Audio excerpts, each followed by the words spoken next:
Behind the golden glow of Malibu's wealth, a woman stands at a crossroads. Remain true to herself, or transform into the image the world demands. Tonight, Maya and Marcus will discover that love isn't just about choosing each other. It's about choosing who you dare to be when the world is watching. The golden hour light filtered through the floor-to-ceiling windows of the Malibu estate, casting warm shadows across the Italian marble floors. Maya Chen stood in her expansive walk-in closet, her fingers trailing along the silk and cashmere garments that filled the space like a rainbow of luxury. At 29, she possessed a natural elegance that required no enhancement, luminous skin that seemed to glow from within, intelligent dark eyes that missed nothing, and a gentle smile that had first captivated her husband 4 years ago. She paused at a simple black dress, well-tailored but understated, exactly the kind of clothing that made her feel most authentic. The fabric was quality cotton blend, elegant in its simplicity, a stark contrast to the designer gowns hanging nearby, each worth more than most people's monthly salary. "This feels right," she murmured, lifting the dress from its place. From the master bathroom came the sound of running water as Marcus Chen finished his evening routine. At 37, Marcus commanded attention in any room he entered, 6 feet 3 inches of quiet confidence, with the kind of sharp intelligence in his dark eyes that had built a technology empire worth over $3 billion. His company, Zenith Systems, had revolutionized artificial intelligence applications across multiple industries. But at this moment, his mind was focused entirely on the evening ahead. "Maya, darling, are you almost ready?"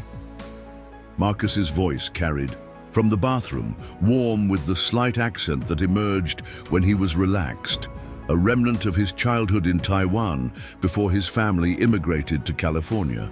"Our reservation at Bella Vista is at 8. Maya glanced at the antique clock on her nightstand, 7:15 p.m. She slipped into the black dress, appreciating how the fabric moved naturally with her body. As she fastened a simple pearl necklace, a sediti, gift from her grandmother, she caught her reflection in the full-length mirror. The woman looking back seemed suspended between two worlds. The girl who had grown up in a modest apartment in San Francisco's Chinatown and the wife of one of America's most successful entrepreneurs. Marcus emerged from the bathroom, adjusting his charcoal suit jacket. He looked every inch the successful CEO, from his perfectly styled hair to his handcrafted Italian shoes.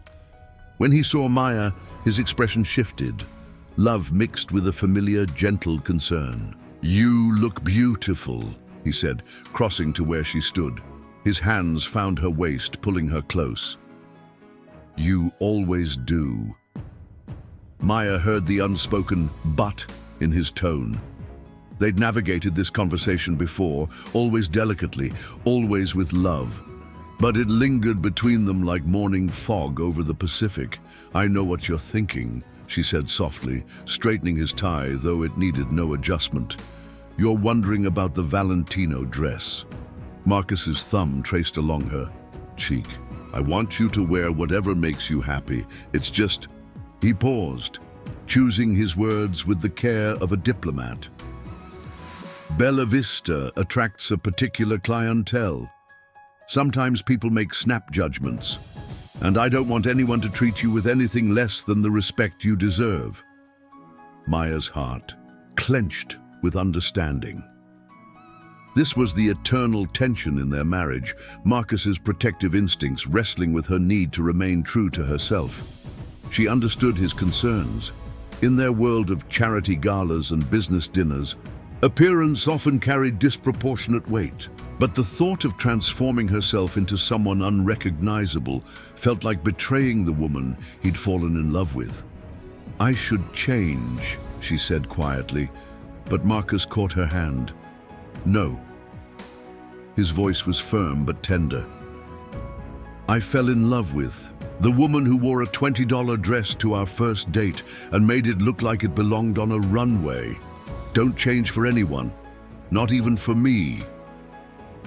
The memory brought warmth to both their faces. That spring evening 4 years ago, when they'd met at a small gallery opening in the Mission District, seemed like a lifetime ago. Maya had been working as a program coordinator for immigrant families, barely making ends meet on her non-profit. Salary, but rich in purpose and passion. Marcus, taking a rare break from his demanding schedule, had been immediately drawn to her animated discussion with another attendee about education access in underserved communities. "Are you certain?" Maya asked, searching his face. "I'm certain." Marcus kissed her forehead. "You're perfect exactly as you are." 25 minutes later, they were seated in Marcus's midnight blue Tesla, gliding through the winding roads of the Pacific Palisades. The evening was warm for November, typical of Southern California's resistance to seasonal change. Maya watched the elegant restaurants and boutiques pass by, each more exclusive than the last. "Nervous?" Marcus asked, noticing her contemplative silence. "A little," she admitted. "I always feel like I'm performing in places like this." Marcus reached across the console to take her hand. "You belong everywhere I belong. Don't let anyone suggest otherwise." His words were meant to comfort, but Maya couldn't shake the feeling that tonight would test that belief more than usual. Bella Vista sat perched on a cliff overlooking the Pacific, its floor-to-ceiling windows offering breathtaking views of the sunset-painted ocean. The restaurant epitomized understated luxury, a haven for Hollywood's elite, tech moguls, and old money families who valued privacy as much as exceptional cuisine. The valet opened Maya's door with practiced efficiency, and she stepped onto the stone pathway in her comfortable black flats and simple dress. Around them, other patrons were arriving in luxury vehicles, the women adorned in designer gowns that caught the restaurant's warm amber lighting like captured starlight. Mr. and Mrs. Chen, the maitre d', greeted them warmly. "Your ocean view and table is ready." The dining room hummed with the low murmur of expensive conversations and the gentle clink of fine crystal. Maya followed Marcus through the maze of tables, acutely aware of the subtle glances from other diners. Some looked curious, others seemed to look right through her. She'd learned to read these expressions over the years, the way people's eyes would slide over her understated appearance before focusing entirely on Marcus. "Breathe," Marcus whispered as they settled into their seats at a prime table overlooking the darkening ocean. "You're the most remarkable woman in this room." Before Maya could respond, Marcus's phone buzzed insistently. He glanced at the screen and frowned. "It's Singapore," he said apologetically. "The acquisition is hitting a snag. I need to take this." Maya nodded with understanding. Even during their private evenings, Marcus's responsibilities as CEO sometimes demanded attention. "Take your time. I'll be fine." "5 minutes, I promise." Marcus stood, kissing the top of her head before stepping toward the restaurant's quieter bar area. Left alone, Maya sipped her sparkling water and observed the elegant scene around her. The soft lighting cast everything in a golden glow, and the quiet conversations created an atmosphere of refined intimacy. She was beginning to relax when she noticed a woman at a nearby table watching her with unconcealed hostility. The woman appeared to be in her mid-40s, with professionally styled platinum blonde hair and the kind of sharp-featured beauty that suggested considerable cosmetic enhancement. She wore an ivory designer dress that probably cost more than most people's rent, and her jewelry caught the light with every disapproving gesture she made to her dining companions. Maya tried to ignore the attention, focusing instead on the spectacular view of the ocean, now painted in shades of deep purple and gold. But as Marcus's call stretched longer than expected, she became increasingly aware of the woman's scrutiny. Finally, Maya saw the blonde woman excuse herself from her table and begin walking directly toward her. Maya's heart rate quickened. Something in the woman's expression, a mixture of disgust and righteous indignation, made her stomach tighten with familiar dread. The woman was now standing beside Maya's table, her cold blue eyes scanning Maya from head to toe with obvious disdain. When she finally spoke, her voice carried the practiced authority of someone accustomed to immediate deference. "Excuse me," she said, her tone dripping with false politeness. "I think there might be some confusion." Maya looked up at the woman. Standing beside her table, her heart already beginning to race with an instinct she'd hoped never to feel again. The blonde woman's presence seemed to radiate hostility like heat from summer asphalt, and Maya caught the sharp scent of expensive perfume mixed with something more acrid, the unmistakable aroma of prejudice and entitlement. "I'm sorry," Maya said softly, her voice steady despite the warning bells in her mind. "What kind of confusion?" The woman's lips curved into a smile that never reached her eyes. She was tall, perhaps 5'8" in her designer heels, with an artificially perfect appearance that spoke of personal trainers, weekly spa treatments, and a surgeon's careful artistry. Her ivory Hermès dress probably cost more than most families spent on groceries in 3 months, and the tennis bracelet adorning her wrist caught the restaurant's ambient lighting like trapped diamonds. "Well," the woman said, her voice loud enough that nearby tables began to turn their attention toward the conversation, "I couldn't help but notice you sitting here all alone, and I thought perhaps you might be lost." Around them, the gentle hum of dinner conversation began to quiet as other patrons sensed drama brewing. Maya became acutely aware of eyes turning in their direction, conversations pausing mid-sentence as people strained to listen. The warmth she'd felt moments earlier was rapidly being replaced by a cold knot of dread in her stomach. "I'm not lost," Maya replied calmly, though her hands trembled slightly as she reached for her water glass. "I'm having dinner with my husband." The woman's laugh was sharp and brittle, like crystal breaking against stone. "Your husband?" She glanced around theatrically, ensuring she had captured the attention of the surrounding tables. "I don't see anyone with you, dear, and frankly, I'm having difficulty understanding how someone like you could afford to dine at a place like Bella Vista." The words struck Maya like physical blows. "Someone like you." The phrase contained layers of assumption and hatred wrapped in the deceptively polite language of high society.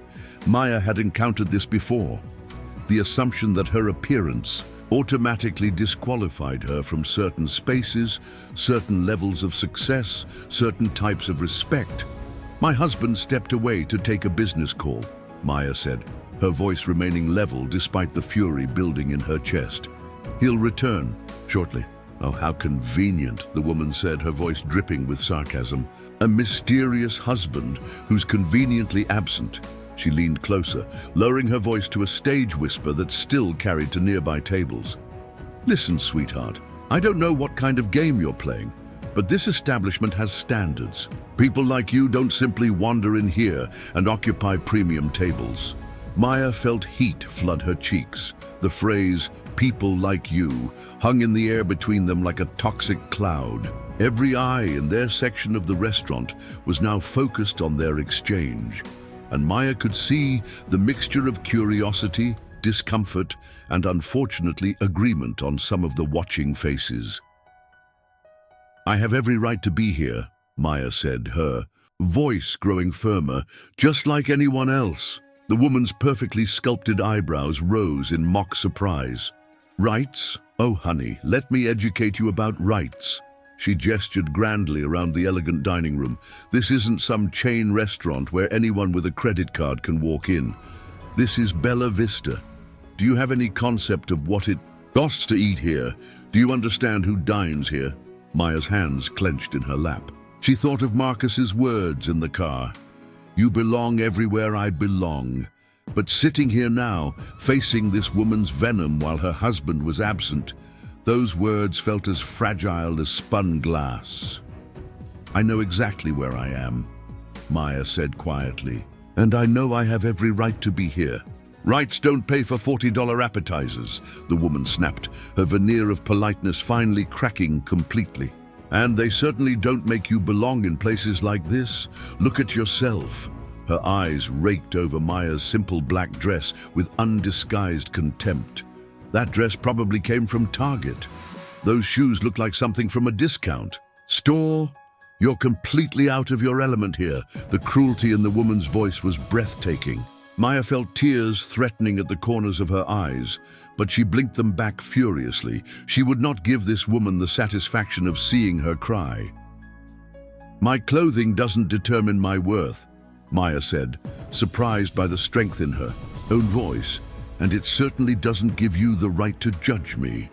Worth? The woman laughed again, the sound like breaking glass. Let me tell you about worth, dear. I'm Victoria Ashford. My family has owned Ashford Industries for 3 generations.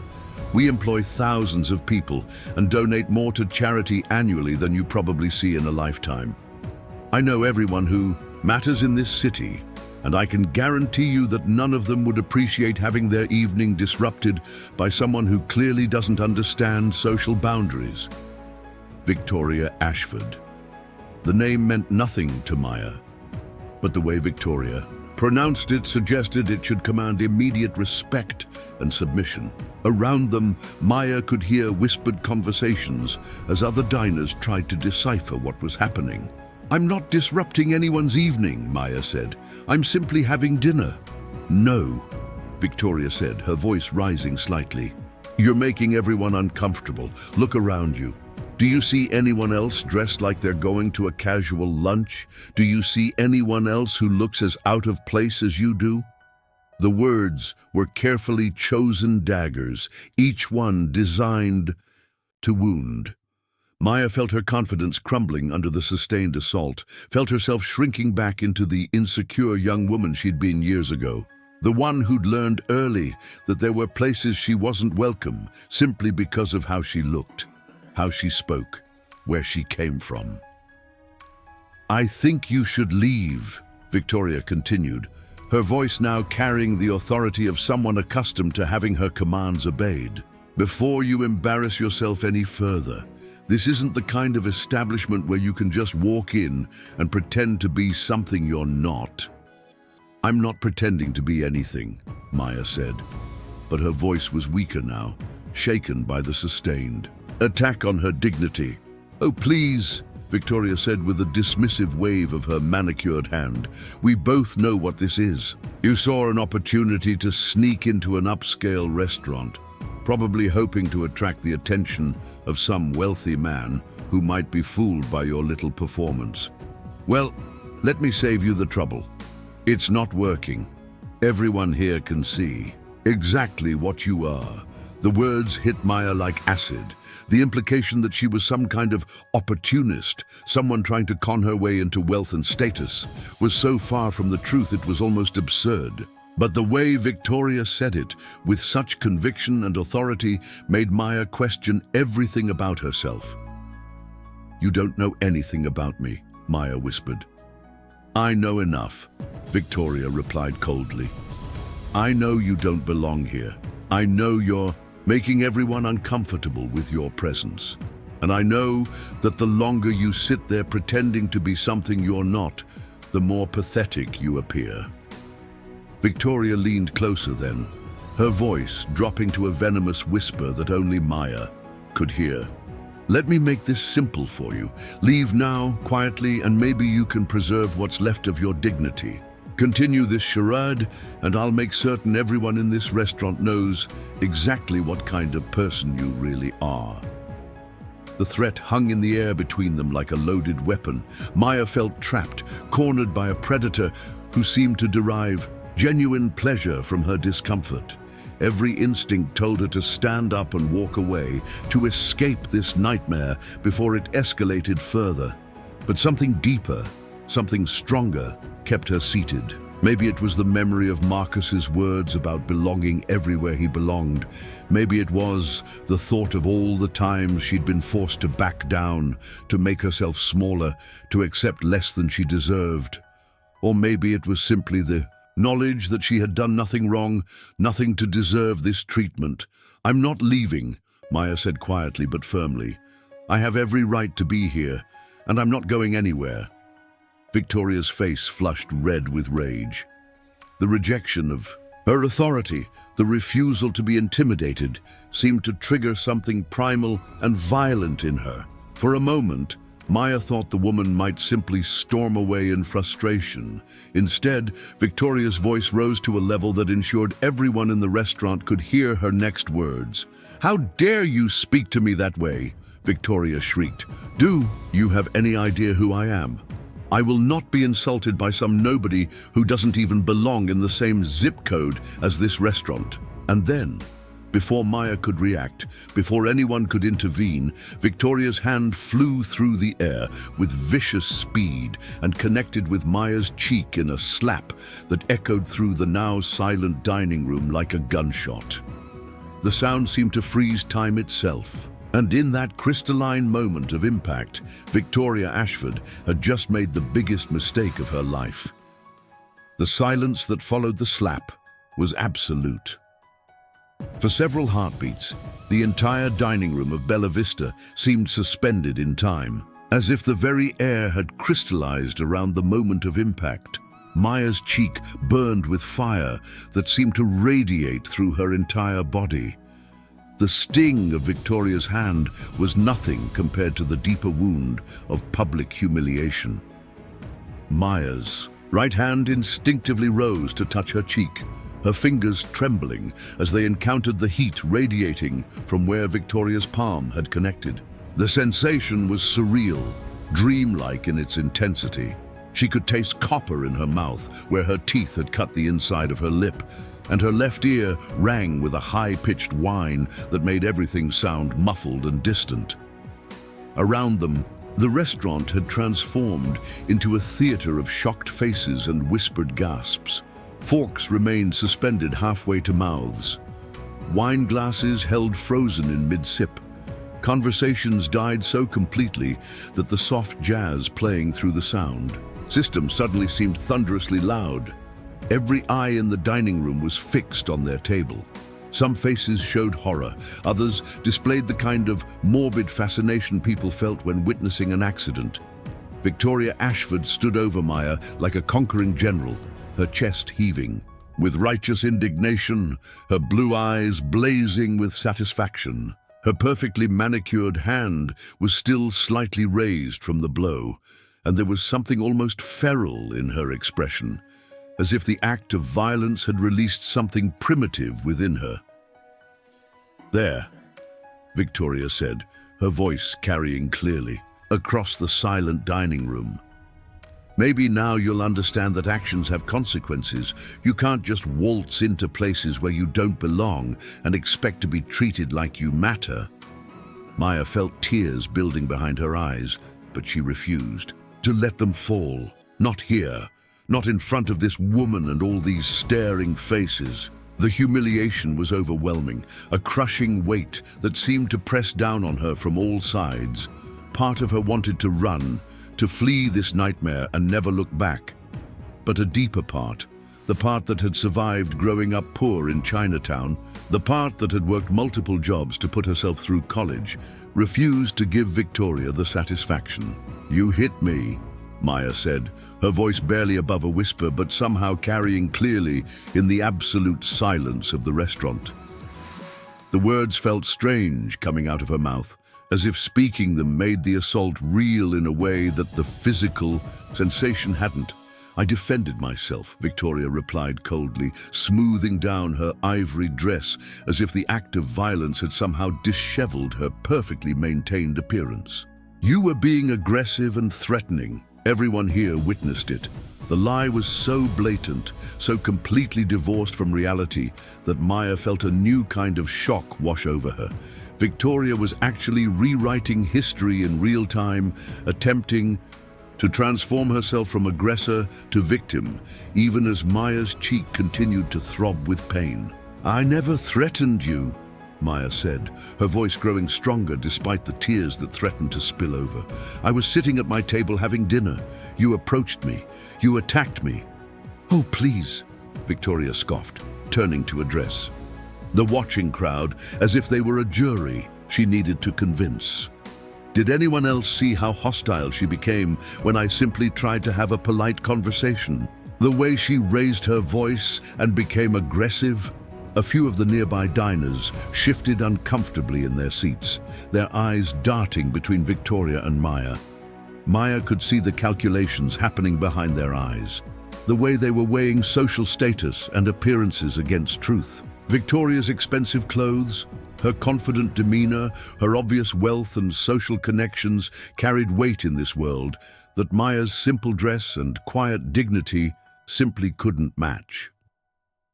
"She was perfectly polite," said a voice from a table. Near the window, an elderly man with kind eyes and silver hair had spoken up, his voice cutting through Victoria's attempted narrative like a knife. "I witnessed the entire interaction.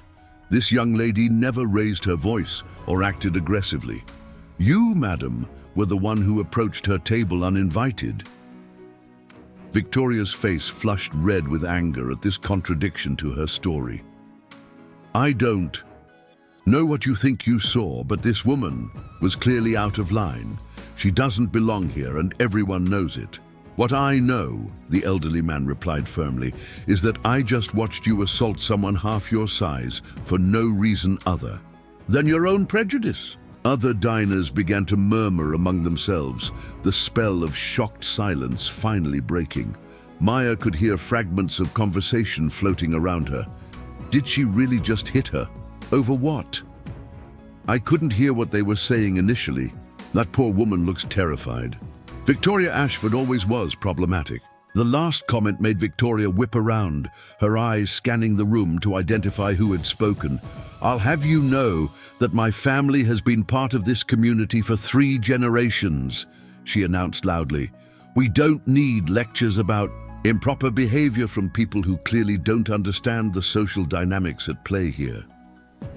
Maya slowly rose from her chair, her legs unsteady, but her resolve hardening. The movement drew every eye back to her, and she could feel the weight of their attention like a physical force. Her cheek still burned, and she was certain there would be a mark, but something inside her had shifted. The frightened young woman from Chinatown was gone, replaced by someone who had survived too much to be broken by Victoria Ashford's cruelty. "Social dynamics," Maya repeated, her voice clear and strong. "Is that what you call racism and assault?"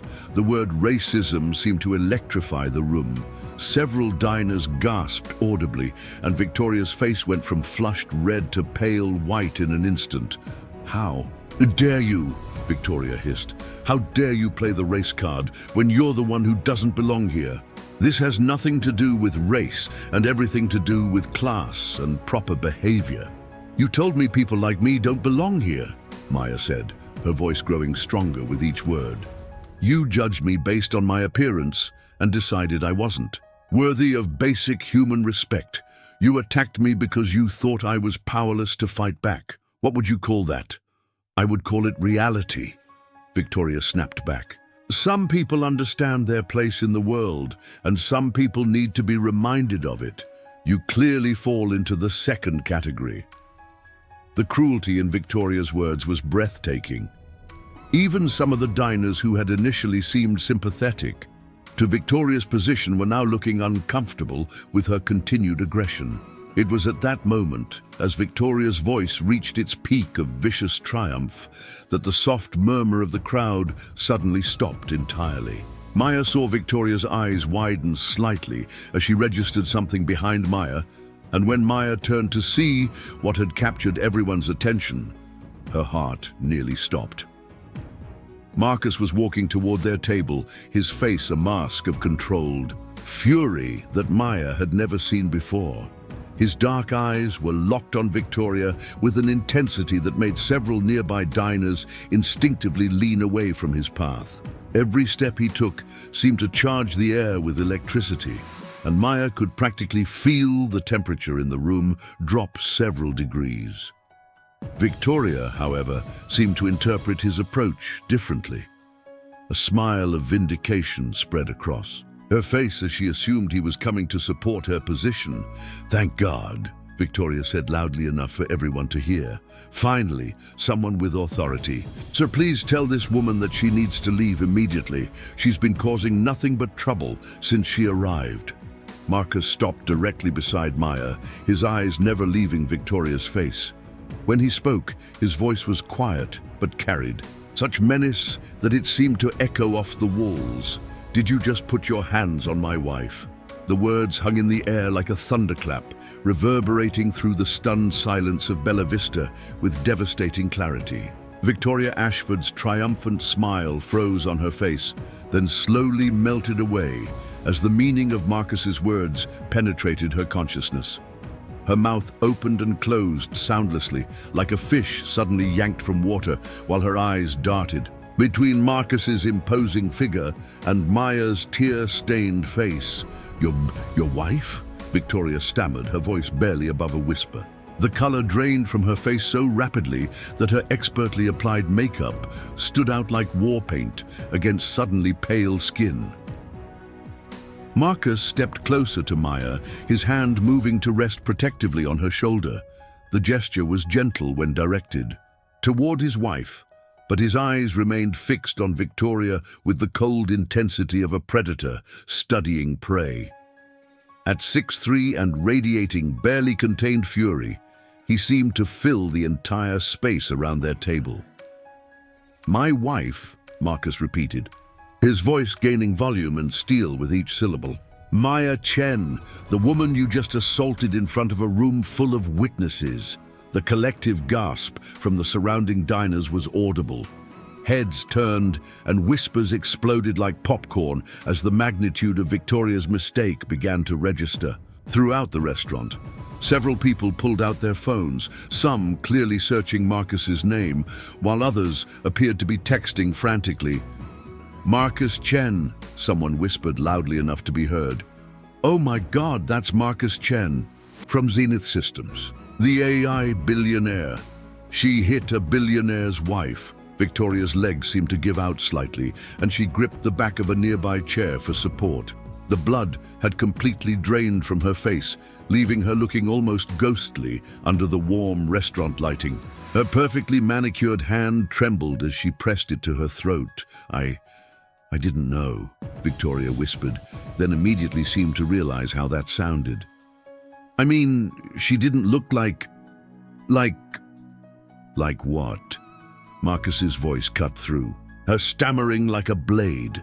He moved slightly, positioning himself more fully between Victoria and Maya, his body language screaming protection and barely restrained violence. "She didn't look like she deserved basic human respect?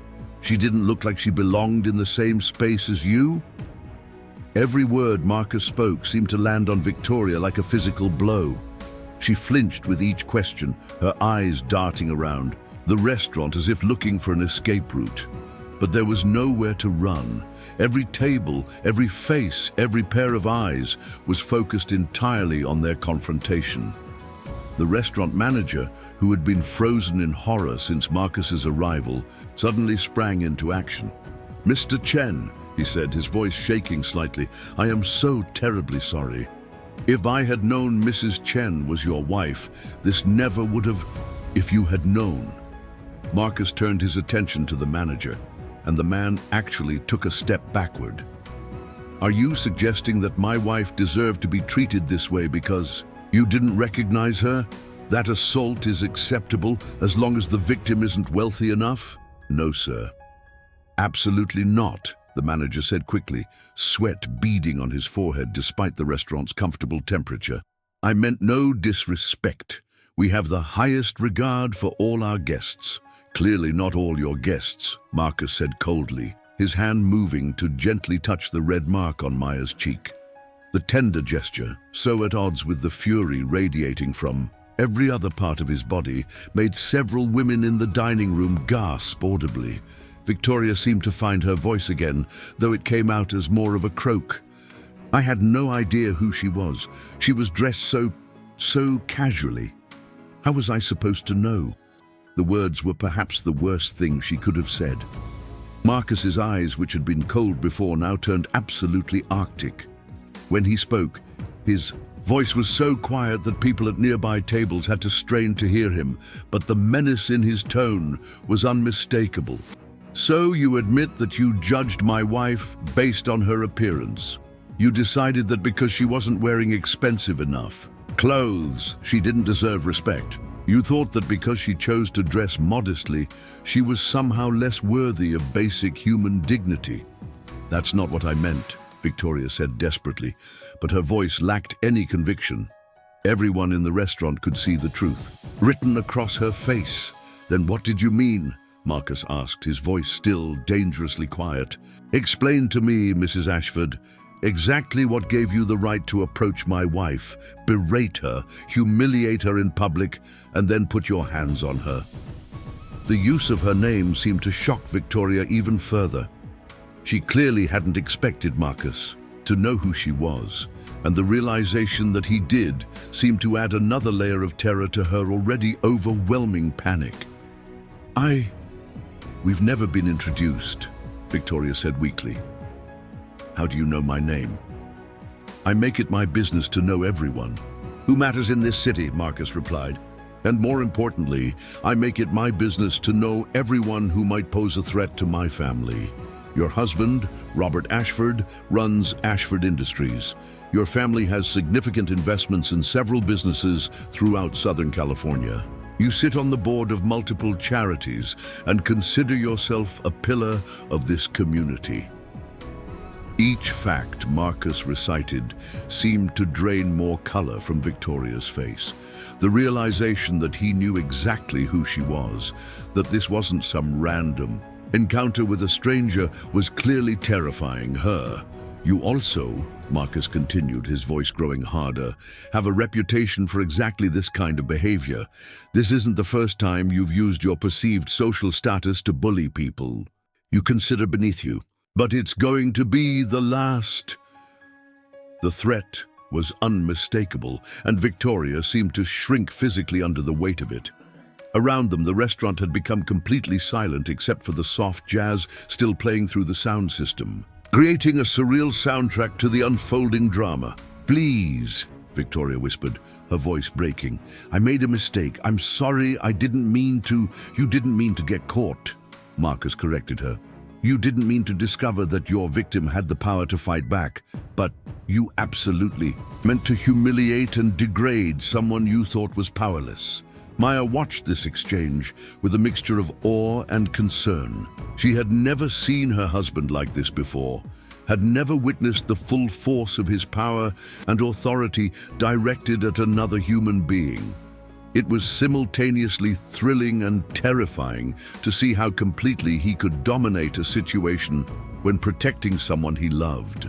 "Marcus," Maya said softly, placing her hand on his arm. She could feel the tension in his muscles, could sense how close he was to completely losing control. "Maybe we should—" "No," Marcus said firmly, but his voice gentled slightly when he looked at her. "You were assaulted, sweetheart, in public by someone who thought you couldn't fight back. That's not something we're going to quietly ignore." He turned his attention back to Victoria, who was now openly crying, her perfect makeup running in dark streaks down her cheeks. "Mrs. Ashford, you have exactly one opportunity to explain yourself. Why did you think it was acceptable to put your hands on my wife?" Victoria's mouth opened and closed several times before any sound came out. When she finally spoke, her voice was barely audible. She didn't look like she belonged here. I assumed." "You assumed that. Gave you the right to assault her," Marcus finished coldly. "I barely touched her," Victoria said desperately, but even as the words left her mouth, she seemed to realize how pathetic they sounded. "The mark on her face suggests otherwise," said the elderly man who had spoken up earlier. His voice carried clearly across the silent restaurant. "And I'd be happy to testify to exactly what I witnessed if legal action is pursued." The mention of legal action seemed to hit Victoria like a physical blow. She swayed on her feet, gripping the chair even tighter to keep from falling. "Legal action? You can't." I mean, surely we can work this out privately between civilized people. Civilized people don't assault others in restaurants, Marcus replied. Civilized people don't judge others based on their clothing or ethnicity. Civilized people don't assume that wealth gives them the right to treat others as less than human. The dining room remained frozen in tableau, every eye fixed on the confrontation. Cell phones were now openly recording, and Maya realized that within hours, this entire scene would likely be all over social media. The thought should have horrified her, but instead she felt a strange sense of satisfaction. Let the world see what Victoria Ashford really was. Please, Victoria begged, her voice now completely broken. My husband, my family. If this gets out, you should have thought about your family before you decided to assault mine, Marcus replied, without mercy. The confrontation was far from over, and Victoria Ashford was about to discover that some mistakes carry consequences that money and social status cannot undo.